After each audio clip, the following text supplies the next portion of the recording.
under the soft ocean waves exists an orchestra of movement. Invisible forces pull nutrients, plankton, and warmer water from one shore to another. A young boy in Florida picks up a bottle on his local beach. There's a message inside. With love, from Scotland. A Hawaiian teenager untangles his surfboard from fishing nets lost off the coast of Thailand. All thanks to the push and pull of currents, movements which shape the great global ocean, the life within it, and the coastal communities alongside it, driving the migration of wildlife and the spread of ocean plastics across the globe. I'm Jerry Brotton. Welcome to What's Your Map? An Oculi Mundi exploration. In this podcast, we hear from those who live and love maps, making, preserving, interpreting, and being inspired by them. In each episode, we ask our guests to unfold a map that is special to them and to tell us the stories that lie behind it. To follow the map as we talk about it, go to oculi-mundi.com. We often think of maps as showing us land first and water second. But what if we map the world through its oceans first? After all, they make up 71% of the Earth's surface. Within the oceans, the lakes and the rivers, another world exists. And maps can tell us what's happening deep below the surface. Today's guest is an expert on marine conservation. She spent over 15 years protecting the delicate ecosystem of our oceans and other bodies of water, and is now a program director at the National Geographic Society. She leads on science-led and explorer-backed expeditions to some of the most remote places in the world to help vulnerable environments, whether that's because of the ravages of climate change or other human interventions. So many adventures and so many global challenges. Welcome, Elizabeth Hogan, to What's Your Map?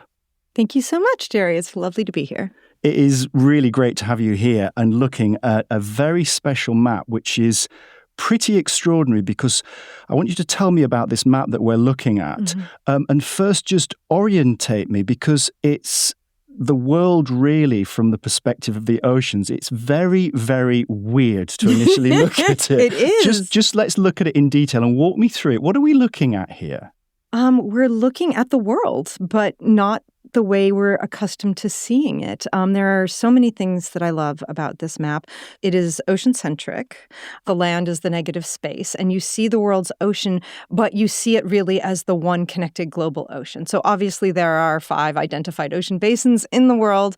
We all learn about them in school, but seeing it like this, you really get a much greater appreciation for the fact that we do have this one global ocean, and they are all connected. There are certain demarcations and barriers, mostly made up by human beings, that do exist, but it's one ocean, and this map reflects that beautifully, which I love. What we're looking at here, it's surrounded by black, and then what you realize is the central portions, which are blue, are indeed the oceans. Right at the center here, yes, we have your place you're going to tell me about, Antarctica, yes. And then you've got Australia, as I look at it, to the right, mm-hmm. and then Africa, yes. And Europe. But then surrounding it, quite yes. really weird, is of course more land, because this is a projection based on the ocean. So round the corners, you have more land in effect. This is really weird. So it's like a sort of, I'm trying to describe it, is it like an orange peeled inside out somehow? Yeah, that's a good way of putting it. I was thinking, if you turned it upside down, which is the other thing I love about this map, it looks at it from the centerpiece of the South Pole, really. It puts Antarctica in the very center. And then as you said, the peels of the orange came away and you looked at it flattened out, but with Antarctica at the center, which means that all of the pieces in the northern half are very, very spread out and not as connected as we're accustomed to seeing them on a sphere. So yeah, it is a very disorienting and unique way of looking at the world. Where does this map come from? Esri. Yeah. Esri made this map. It's the Environmental Systems Research Institute. We also now see these beautiful sort of lines which yes. are crisscrossing this map as well, in sort of goldy yellows and then some blues, these kind of curves and these arcs. Yes. These are currents? They are. Just explain something about what we're seeing here with these currents. What do these show us? The currents are showing us, and I believe the blue and the gold are based on direction, whether the water, to reflect the direction that the current is flowing in. But they, again, identify how connected the world's oceans are, because what starts in one place will end up someplace else. I have to confess to your audience that I am not a physical oceanographer, so I don't want to call myself an expert in ocean currents. However, I did gain an appreciation for them when I was working on the issue of ocean plastic, and particularly lost and abandoned fishing gear, because what I learned and spent many years dealing with is the fact that a piece of fishing gear that gets lost in a storm due to bad weather or any other reasons that gear might go missing, something that got lost off the coast of Florida in the United States wound up on the east coast of the United Kingdom, or things that get lost in Indonesia wind up in Hawaii.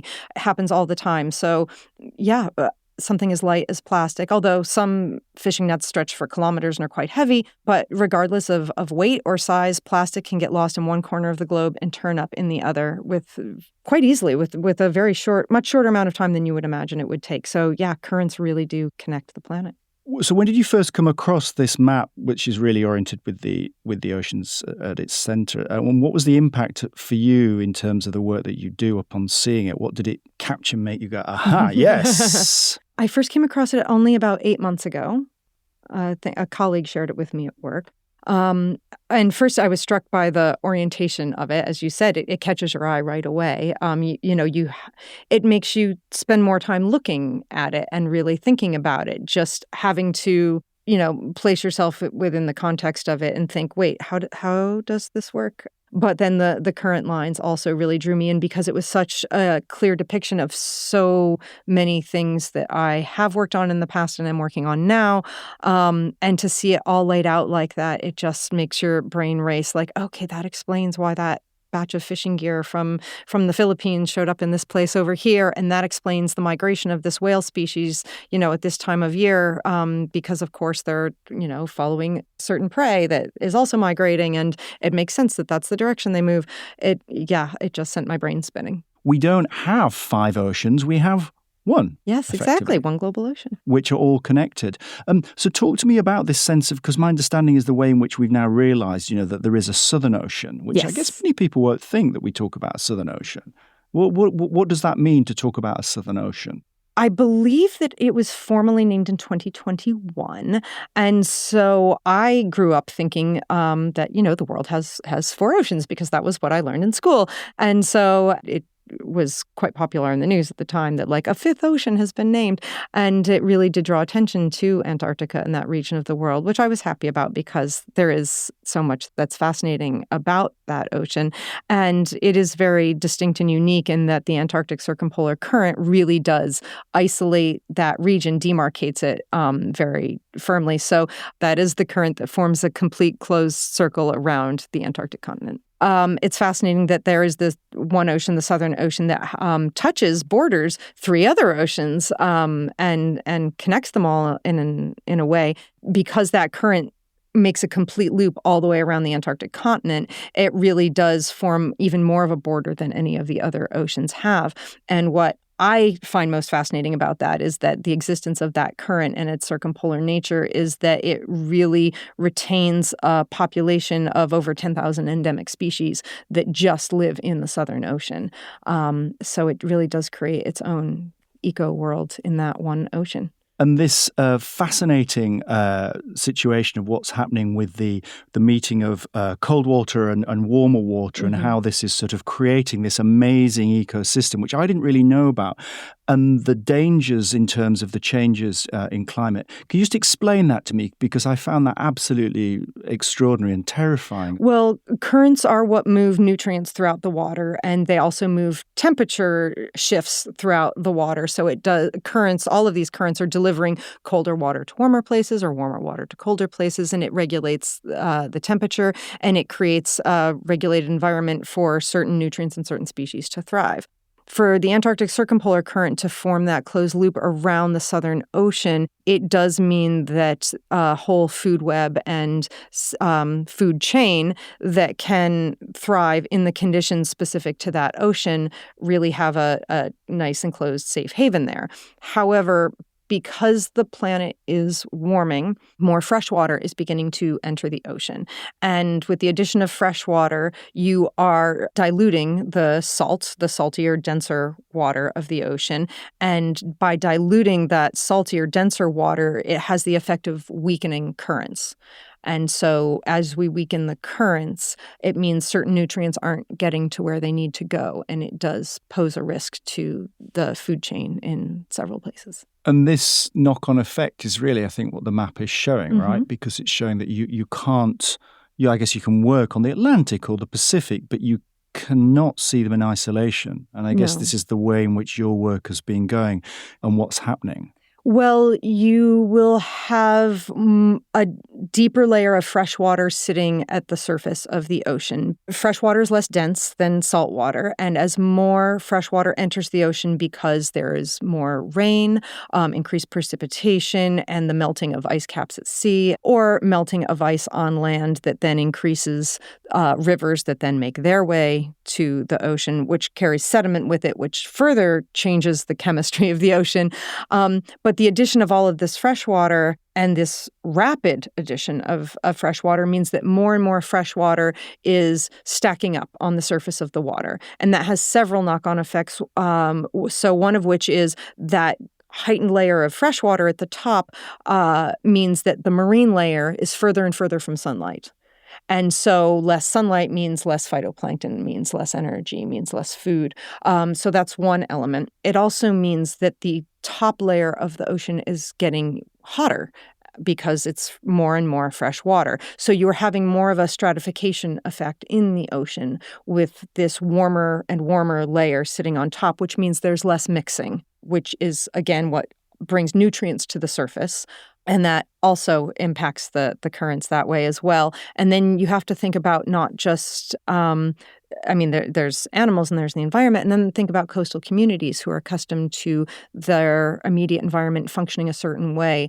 That warmer water can sometimes lead to things like bleaching events, and coral reefs, house 25% of life in the ocean. So if the reefs are dying, then that too impacts fish, which means less food. So all of these effects mean less life in the ocean. And as we can see based on this map, it's all interconnected, and that ocean impacts the entire planet. I love this idea that the global ocean is like a conveyor belt, and I believe that the projections, based on the kind of work that you've been looking at, is that current will be 20% slower by 2050 as the world warms. That seems pretty catastrophic. I mean, can you just give me a sense of what that could mean? There are many different projections as to what that could mean. I don't know if that 20% stat, if we will reach that at 2050 or not. That would be quite significant. The first change that comes to mind is that what protects the ecosystem of the Southern Ocean will be that much weaker, and it would mean that the food chain for the Southern Ocean will be greatly disrupted. It will alter the migratory paths of many, many, many species.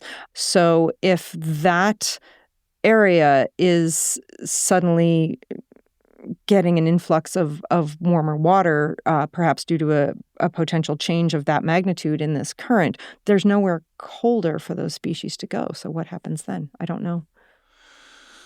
Can you give me a sense of how this kind of information and data and the sort of work that you're doing is having an impact? I mean, is this understood more widely and also within not just scientific communities, but then I guess on the ground with activists, with NGOs that are working to respond to it?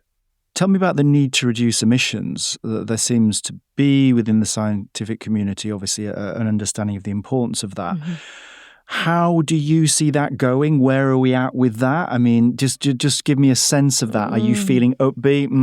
Oh dear, I'm not getting a sense of that. But how does it look from your perspective?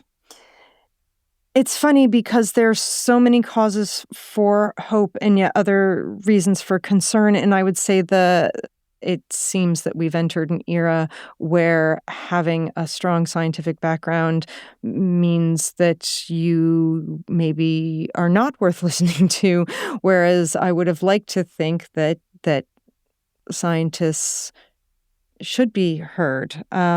So really that's down to various governments and who is in charge of making the decisions and what those decisions are based on. Sometimes they're based on science and sometimes they're not. So while I know that there are many human beings on the planet that do care about it and care about their children and their grandchildren and want to ensure that the planet can continue to support beautiful ecosystems and species other than just our own, as well as the human race, that doesn't always rule the day when it comes to policy decisions. So, every country on the planet gets to make their own decisions, and some are moving in the direction towards sustainability and others are not. And I'm sure that those distinctions will continue to ebb and flow for years to come. Listeners, isn't Elizabeth's passion for our oceans so captivating and infectious? But before we continue and delve more into her career, I'd love you to join our global community of explorers by subscribing to this podcast. From mapping the cosmos to building a new image of the world, we have a wealth of episodes for you to enjoy. And subscribing means you won't miss a single new map, guest, or story from this series or the next. Now, back to Elizabeth and our blue planet.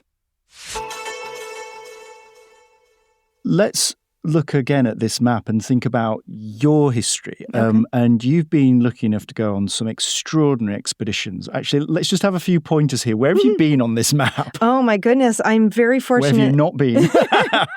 I've been so fortunate with the travel I've gotten to do in my life. And I realized 2024 was a very fortuitous year for me because in 2024, I went to all 5 of the world's oceans in that single year. I got to all 5, which was incredible. And also in 2024, I made it to my 7th and final continent, which was Antarctica. Marvellous. We can say you have been all over this map, which is rather good. Mm-hmm. Tell me about your career and how you got into marine conservation and obviously the passion of that work. Yeah. What's the backstory? I grew up in New England, in the United States. So I was very lucky to have a lot of exposure to the ocean as a child, which I always loved. I always loved the smell of a dock, the smell of the ocean and the feeling of standing on a dock and staring at the water, and just the feeling of being about to get on a boat just always made me so incredibly happy. So it was always something that was in my head growing up. I knew I loved the ocean. I loved ocean animals. I fell in love with whales and sharks at an early age. They just always fascinated me. And when I was applying to university, most of the colleges that I applied to, I applied as a biology major, except for one, which was right here in Washington, D.C., Georgetown University. And the other thing that I have always loved and been fascinated by, as you pointed out from the map, is seeing the world. And I was very torn between going the scientific route or looking at international policy and trying to heal the world from that perspective. So when I was accepted into Georgetown University's Foreign Service School, I looked at international environmental policy, and I studied that, international law of the sea, all those sorts of courses. And so I had, my bachelor's degree was much more in an international environmental policy zone than it was the harder sciences. I lived in Ecuador for a while after I had graduated from university, and why were you in Ecuador? What were you doing in Ecuador? It was an adventure. I was just there working, but about half the Ecuadorian population are shrimp fishermen living on the coast, and I was very drawn to that. And it happened to be an El Nino year when I was there, and seeing the devastation that El Nino caused for the fishermen and the families that depend on those shrimp fisheries, and the water was too warm. The fish had all migrated, and at the same time that there's nothing for fishermen to catch, the surge of the water from the El Nino effect on the Pacific Ocean meant that, their homes were being wiped out on the coast, and it meant the coastal road systems were being wiped out. And just seeing all of the devastation caused by these changes in the ocean and what the migration of fish and responding to these warmer waters, what it meant, it definitely inspired me to want to have the harder science background as well. So I applied to graduate school. One degree that I pursued was in marine and coastal natural resources at a university in Costa Rica. So I again got to work with coastal fishermen in Latin America, and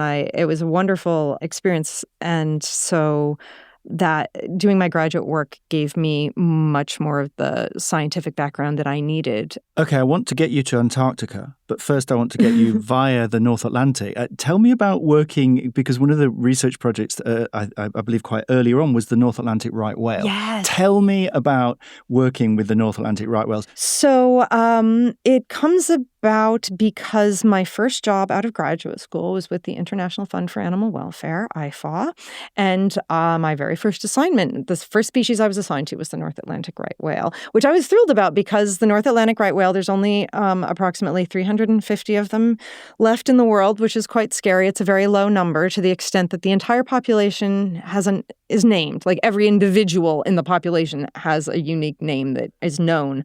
But that number has held fairly steady for the last, since 2008. So it was about 350 when I started working on them at that point in time. And I've seen it go up to 420, and I've seen it go down to about 320, but it's still hovering at about 350, I believe. Someone might be able to fact check me on that, give or take a whale or two. The part of the job, it was the assignment I was given when I went to work at the organization, but I was also pretty excited about it because the North Atlantic right whale lives off the coast of New England, and I felt this connection to it. And as I'd mentioned earlier, I always loved the smell of being on the docks at the ocean, and I loved seeing the fishing boats come and go. And one of the greatest perils to being a North Atlantic right whale, they got their name because they were considered the right, I'm using air quotes for people who can't see me, yes. The right whale to hunt because they would stay very close to shore and surface frequently. So they were easy for hunters to catch. Nice. Yes, unfortunately. And, that species is certainly not hunted today. However, also along the coastline of the northern United States are an awful lot of fisheries, especially lobster fisheries. And I was really fascinated by the issue of the lobster traps, lobster fisheries, and the issue of entanglement, which is putting the whales at risk. And lobster pots are often connected through a rope called a ground line that is then attached to a buoy. So a fisherman can put several lobster pots overboard attached to a single buoy, and that way haul in anywhere from 10 to 25 pots at the same time.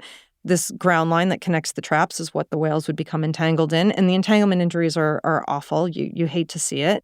It often means a very slow and painful existence for the animal because traps weigh a lot, and they will, the animals, they're mammals. They have to surface to breathe air, so the traps will get wrapped around the animal, and the animal will, eventually either have a severe injury because the rope that's used is made of plastic, and so the strongest muscle on the planet is the tail of a blue whale, and the tail of a blue whale still can't break through monofilament plastic fishing line. So, yeah. That's quite a stat both ways. I know. And so how do we fix this? Plastic is durable. It's, for fishermen, it's expensive, the fishing gear. They have to pay that out of pocket. It's cash up front. That's not easy. And so they don't want the gear to wear out. And I remember when we first started working on that issue that year, the first thing the fishermen said was, if we switch from the ground line that floats in the water column where the whales are getting entangled and it sits on the seafloor instead, that's rocky substrate, the lines are going to break, and we're just going to have to replace the gear over and over and over again, which is going to cost a lot of money and isn't going to do a whole lot of good. And they were right. All the negotiations led to them having to change their gear, which did cost them more money and led to the gear wearing out, just like they said it would. And they were right. It's not an easy problem to solve. Give me a sense of some of the expeditions that you've been on recently, because they're quite extensive. So tell me, as it were, where are those trips that you've been on the map, back on this map? Oh, goodness, on this map. Where have we been? So I've been on an awful lot of fishing boats around North America, especially in the Gulf of Maine and the Gulf of Alaska. I'd been there for different reasons, both disentangling animals from plastic, sea lions, mostly stellar sea lions, and doing observational work on fishing boats, research studies on ghost gear, how often gear gets lost or intentionally abandoned, where is that most likely to happen, why it happens. Ghost gear, while I've worked on the ocean plastic issue at large, the lost and abandoned fishing gear is the most dangerous form of ocean plastic because it was designed to trap and kill. And if it gets lost and is floating around the ocean, it continues to do that. And you don't know where it is or where it's gone, but it will continue to kill animals over and over and over again for its existence. And now that gear is not being made from the old-fashioned, type of sisal rope that it used to come from, but is now made of plastic, which will endure for hundreds and hundreds of years, it's quite a lethal thing to have in the oceans. It can smother a reef, take down the largest blue whale. It can cause an awful lot of damage. So, yeah. Sorry, I can really bring the mood down anywhere I go. It's quite a skill. But you've been also more recently in the Amazon as well, working in the Amazon. Yes, I have gotten to What was do that. the Amazon expedition about? The Amazon expedition, so anyone out there who has access to Disney Plus, if I can put in a shameless plug for our work, Expedition Amazon is the expedition that I had the enormous privilege of working on through my current role. And I got to work with the most wonderful group of National Geographic explorers, all scientists across multiple disciplines. And it was very exciting for me because, it was honestly a major learning opportunity because my career until then had focused entirely on marine life. And this was aquatic life. So most of my background was in marine mammals and occasionally marine reptiles, which is really just a fancy way of saying turtles, the occasional iguana. In the Amazon, it was mammal species, but aquatic mammals. So the pink Bodo river dolphin, which had always fascinated me, the Takushi dolphin. I know. Manatees, which I had my heart set on seeing and did not see a one. They are a veterinarian on that trip who I was very lucky to get to work with, used to say to me, they're like ghosts. But the pink dolphins and the arapaima fish, and the giant Amazon tortoise and the jacare, the big Amazonian crocodiles. I got to see all of them very up close. Crocodiles a tad closer than I intended to see. They're very imposing, by the way, when you're in a tiny, tiny canoe. You don't say. Oh, yeah, I do. I do say. Especially at night because their eyes glow red. They do. They glow red. You couldn't come up with like a better, more menacing, like movie type of creature to just make you a little. They do. I'm not making it up. I mean, I was in the Shingle. Why were you in the dark in a canoe with the red eyes? Because there was a very bad storm and we didn't get back to the boat until later than we intended. And there was this massive rainstorm. It's pitch black. And we're just in the canoe and like heading back to the boat and soaking wet and trying to keep the equipment dry. And someone took a photograph of me and two colleagues at the moment that a flash of lightning hit and we saw the eyes and all three of our faces look absolutely ridiculous. I mean, it's funny when you see it. It truly is because all three of us have just our most scared out of our wits faces on. And we look... We don't exactly look confident. Is this when you decide to go to the Antarctica in your next trip to maybe perhaps shake it up a bit? I think the only thing I was thinking at that moment in time was, where is a towel and a cup of coffee? That was all I wanted. I just wanted to dry off. That's going to help you with the crocodiles. Now let's talk about the Antarctic instead, as we don't have crocodiles there. You were there recently. What was that expedition about? That was a wonderful scientific research expedition with 5 different teams of scientists, cross-disciplinary again. And we're looking at the... really trying to get a sense of the overall health of the whole ecosystem. So we had scientists who were focusing on seeps below the seafloor, like the very deepest parts of the ocean, and some that were looking at sea ice and, phytoplankton growing underneath the ice. And some were looking at seals and penguins, animals living on top of the ice, and others looking at, fish that live in the pelagic zone in the water column. Others looking at, the vegetation or the invertebrates that grow on the seafloor. So it was wonderful to see the entire range of all of those studies coming together. And to see everyone thinking about how their work impacted the work of the person next to them. And so the collaborations that emerged from it were fascinating, like all the way from the microbes up to, the large leopard seals. It was such an incredible privilege to be there. And is it your proudest moment? I mean, in terms of both what you've achieved and I guess where you've traveled, what would be those highlights for you? What the best place? Where would that be? Would it have been the Antarctic? It might be, simply because it was such a lifelong dream, and I couldn't have traveled with better people, honestly. Words fail me, obviously, as you can hear me hesitating right now. I wish I had the perfect word or words to describe it. It was very much a dream come true. You're obviously very passionate and invested in the work, obviously. If you were speaking, I guess, on this kind of podcast, what would be the big thing that you would want to emphasize, I guess, looking back at the map as well, in terms of the work that you're doing to try and get across that sense of what's going on with the oceans? For you, what would be that message? If you have the chance to just step outside for even a few seconds a day, a few seconds a week, a month, to just think about the wider planet and how you live and what you can do, because we can all do something. I have 3 little nieces, and I want them to see the things that I've seen. I want them to love the planet the way I love the planet, and I want it to still be functioning for them when they're the age that I am now. And, when you see species that once used to be abundant and now you feel lucky if you see 1 or 2 over the course of a week in a location, it's sad. And, it's no human being is powerless, no matter how we think of, it's I'm sure someone somewhere is working on that issue. There are people working on that issue, but we still need you to care. So I guess I would say that. I'm also quite struck by what little we seem to know when we look at this map. Elizabeth Hogan, thank you so much for joining me on What's Your Map and showing me this very beautiful and very, very different map of the world from the oceans rather than from the land. Elizabeth, thank you. It was my pleasure. Thank you so much, Jerry. It was lovely to talk to you. From being surrounded by crocodiles to exploring the ice-cold Antarctic, I'm not quite sure if I envy Elizabeth Hogan, but I do know that she's doing amazing things for our planet, and we can certainly all make a difference. I'm Jerry Broughton. Thank you so much for listening. This has been an Oculi Mundi exploration.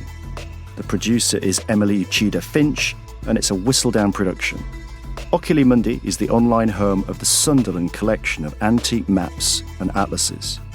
You can read more about the collection, see the maps from this podcast, and send suggestions for future maps at oculi-mundi.com. I look forward to your company next episode, when Iris Taylor will be sharing a remarkable, recently unearthed map of African American culture. Until then, thanks for listening.